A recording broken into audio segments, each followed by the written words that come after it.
tá, doutora? Por que a gente passa a esquecer um monte de coisas que a gente não esquecia? Então, existem dois processos que acontecem em paralelo e que atrapalham a nossa memória. Um é o processo hormonal, então as mudanças, as flutuações, queda de estradiol, isso gera para o cérebro uma mudança muito grande estrutural. E segundo é o próprio processo de envelhecimento, que gera uma redução da energia cerebral, da captação de energia pelo teu cérebro. Tá, daí vem dois dados importantes. Primeiro, toda a energia que a gente produz no nosso corpo, 30% é usada pelo cérebro. Então imagina o quanto ele precisa de energia para isso. Segundo dado que eu acho muito legal, cada vez mais a gente vê que a menopausa é uma doença cerebral. Ela começa no ovário, mas quem realmente sente falta desses hormônios é o cérebro. Tanto que a Dr. Mosconi, ela traz no próprio livro dela, eu lembro de umas imagens que ela conseguiu mapear por imagem a incidência da menopausa e do climatério no próprio cérebro. Exatamente. Então a gente tem uma redução da massa cinzenta e uma redução das sinapses, da entrega de informação entre um neurônio e outro. Toda a geração no cérebro de memória, pra gente ter acesso às informações que a gente tem no cérebro, que é o brain fog,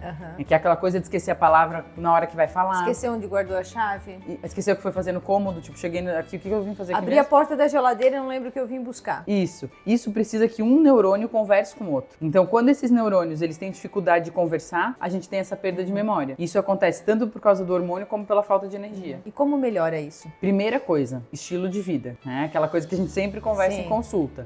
Atividade física, alimentação, isso é inegociável. Tem que ter. A gente sabe hoje que é difícil, tudo bem, mas também é difícil lidar com um monte de outras coisas que a gente lida e são escolhas. Né? Eu falo que quando as minhas pacientes falam assim, não gosto de ir pra academia, aí eu pergunto, e boleto, tu gosta de pagar? Né? E paga. Então, ir pra academia é a vida do adulto, isso. Agora é a vida da mulher nessa fase. Então, primeira coisa pra gente ter um cérebro melhor nessa fase, atividade física e alimentação. Segundo, ajustar os hormônios. E isso pode ser feito dando hormônio ou não. Hoje a gente tem uma série de suplementos que ajudam nessa fase da mulher, tanto em entrega de maior energia cerebral, como em entrega de melhora dessas oscilações hormonais. E isso tem a ver também com o cansaço, porque a partir de um determinado momento a gente se sente mais cansada, menos disposta, até às vezes para fazer academia, para ir para o treino, né?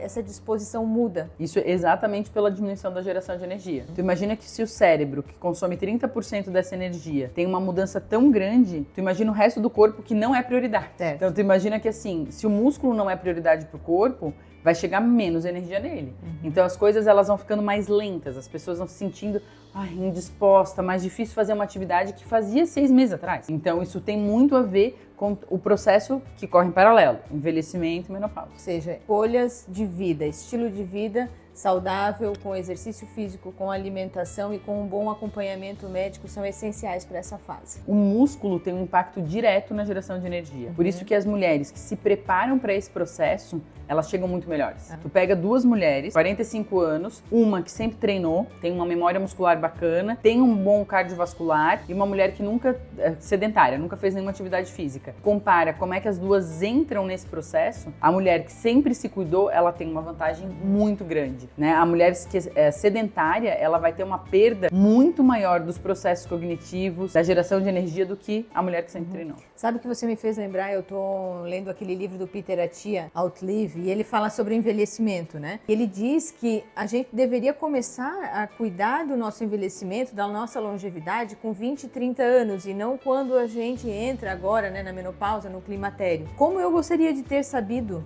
de várias coisas que eu sei hoje, quando eu tinha 25, 30 anos, para eu poder ir fazendo essa reserva, essa poupança de saúde para esse momento que eu, porventura, viria a precisar. Né? Mas tu já faz tudo isso. Tu vê que mesmo fazendo tudo isso, esse processo foi desafiador para ti. Sim. Tu imagina para uma mulher que não faz e que não tem a informação de que se ela fizer, ela vai ganhar alguma coisa, né? Então ela vai continuando aquilo que ela sempre fez, porque a gente não nota essa mudança das nossas necessidades. Não. Então tu continua tendo que entregar, mesmo não se sentindo bem. Isso. E aí tu continua tentando levar a vida daquele jeito. E tu vai entendendo que aquilo ali não é essa semana, eu tô mais cansada mesmo, não, esse mês eu tô com mais coisas e tal, e meio que você vai entrando nessa aceitação de que a vida passa a ser daquela maneira, mas não precisa ser assim, né? Exatamente. Quer ver outra coisa que a gente normaliza muito é o sono? Porque assim, as mulheres, hoje eu falo que tá Esse é um todo bom mundo ponto. estressado, sobrecarregado, um monte de coisa pra fazer. Então, dormi mal. É porque eu tô com um projeto grande. Dormi mal, não, é que meu filho... Acordou à noite... Então, tu sempre tem uma desculpa. Aí, quando tu vai retomar com essa mulher desde quando ela tá dormindo mal, às vezes isso começou há 1 ano atrás. E ela foi normalizando. Não, deve ser por isso, deve ser por aquilo. Quando ela para pra perceber, mas passou tudo e eu continuo dormindo mal. Só quando aquilo tá muito crítico é que a gente toma consciência das coisas, né? Como pode isso? E a mesma coisa vale pra memória, vale para o sono. E tudo isso tem muito a ver, porque isso que Elisa Mosconi fala no livro dela. O cérebro, ele passa por uma reestruturação muito grande nessa fase. Se a gente olha uma imagem onde a gente tem receptor hormonal, o cérebro, ele tem muito receptor hormonal. Então, tu imagina o que é para um cérebro que é acostumado a ter um estradiol, vamos pegar ele como exemplo, que tá lá entre 100 e 150, 100 e 150. Esse estradiol, ele passa a variar de 20 a 400. E aí, como é que esse cérebro se prepara para isso? Ele não consegue, ele não tem essas ferramentas. Então, isso vai gerando uma reestruturação que é óbvio que vai ter sintoma. E aí começa a irritabilidade, que é outra coisa que pega nessa fase. Memória, sono, tudo isso começa a mudar muito. E como são sintomas muito sutis... Que acontecem em um mês, no outro não acontece, né? A dor mamária, por exemplo, aí tem um mês que você está mais cansado, tem um mês que você esquece mais das coisas, né? É por causa dessas oscilações, então, hormonais. Exatamente. A irritabilidade é outra, né? Eu falo que muitas vezes, para algumas mulheres, o climatério é uma TPM constante, né? Como se ela passasse o tempo todo se sentindo impulsiva, reativa, pronta para reagir a alguma coisa. Sim. E aí passa lá 3 meses e isso melhora. Só que se a gente não tratar, é igual andar numa montanha-russa sem cinto. Se tu coloca um cinto, tu continua andando na montanha-russa, mas tu tá assim, preparada para aquilo. Então, passar pelo climatério, tu precisa estar preparada para passar por ele. Tu precisa ajudar o teu corpo a não sentir esses baques, porque o baque vai estar lá. A não ser que a gente use alguma coisa que bloqueie, que hoje a gente vê que cada vez menos é indicado, né? A não ser que a gente use algo que bloqueie, eu preciso ajudar o corpo a passar por isso.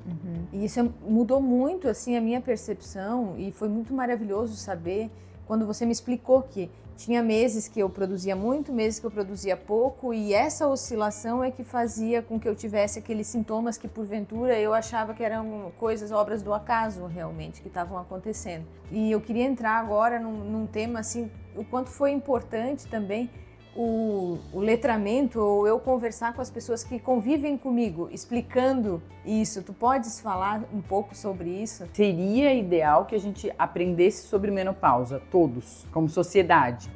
E eu sempre falo que a gente pega essa menina, tu tem uma filha adolescente, Sim. eu também tenho 2 filhas, a gente pega essa menina e a gente prepara ela para a primeira menstruação. Sim. Olha, a menina tá mais irritada, a gente explica, ela tem cólica, a gente explica, a gente senta, conversa com ela, explica tudo para ela. Chega pra mulher na menopausa, que é exatamente o fim, então é o começo e o fim.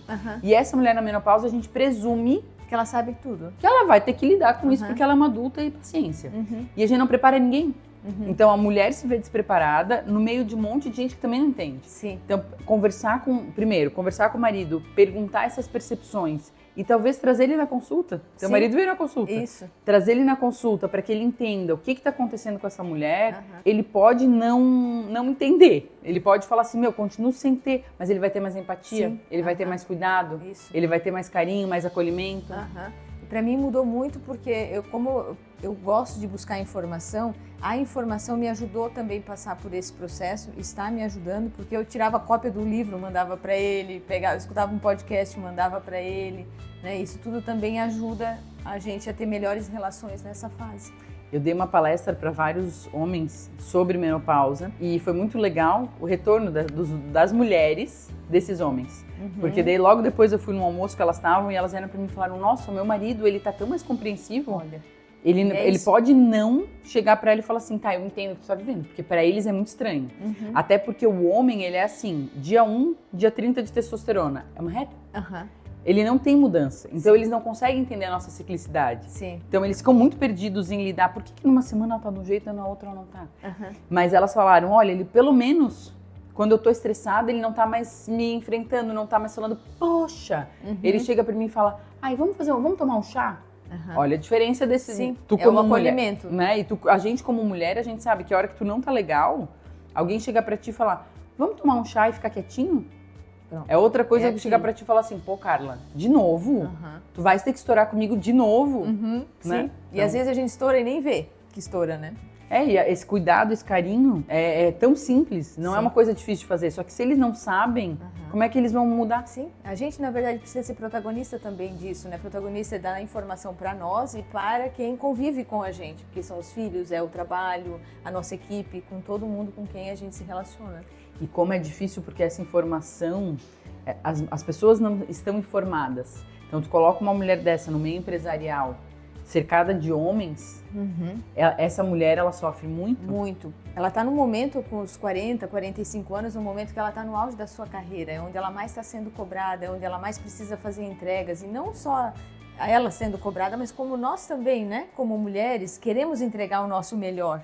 E a gente se cobra demais quando no momento que a gente está passando toda essa dificuldade, que nem nós nos entendemos corretamente. Você me fez lembrar da primeira frase do livro da Dr. Moscone, que eu me emocionei quando eu abri o livro e vi lá no capítulo 1, você não está enlouquecendo. Falei, puxa, finalmente alguém me entendendo, né? E é justamente isso que a gente espera de um médico, quando a gente procura um médico, que ele acolha e diga assim, eu entendo o que você está sentindo, que um colega de trabalho, que o marido possa ter esse entendimento. E por que você está sentindo? Eu acho que isso a pessoa saber por que isso está acontecendo com ela, torna ela com mais compaixão com o que ela está sentindo. Sim. Ah, não, peraí, ela me falou que eu estou muito irritada, mas é porque o meu hormônio está todo bagunçado. Ah, então, ok, eu tenho um motivo para isso. Sim. Isso ajuda o nosso cérebro também a colocar as coisas no lugar. Sim. E a gente que é muito objetiva, para quem objetiva mais ainda. Mais ainda. Tem informação, tu coloca ali, não, então pronto. Entendi. Tudo bem. E voltando à parte do trabalho, tu imagina o quanto é constrangedor para uma mulher, no auge da sua vida profissional, ter um lapso de memória numa reunião. Nossa, aconteceu já comigo. De eu trazer, pessoal, tem aqui 2 pontos que eu gostaria de comentar. Eu falei o ponto 1 e o ponto 2 sumiu. Ele apagou, ele voltou 2, 3 minutos depois. Então imagina muito o quanto constrangedor. E assim, tu perde o fio da meada, tu não consegue construir o pensamento tão bem. Então, é tudo isso que se a gente coloca consciência nas pessoas de que, olha, esse processo acontece e não é um problema. Vamos ver isso de outra forma. Sim. E a Lisa Moscone, no livro dela, é maravilhosa, né? O quanto ela coloca dessa nova potência. E aí eu gosto muito de falar para as minhas pacientes assim, quem é a mulher sábia de qualquer tribo, de qualquer cultura? É a anciã. Então, esse processo de menopausa, ele gera uma reestruturação cerebral que lá na frente gera uma mulher muito mais sábia. Então, agora ele parece ser uma bagunça. Mas é uma reinvenção. Exatamente. Essa legal. Reinvenção, ela gera um cérebro com uma potência de empatia, cuidado, acolhimento, olhar completamente novo. E isso que a gente tem que valorizar. Legal. A gente tem que olhar para a menopausa, para o processo de envelhecer, como esse florescer, como essa nova pessoa que está surgindo. E acolher essa pessoa também. Sim. E valorizar, e se permitir ser assim também, sabe?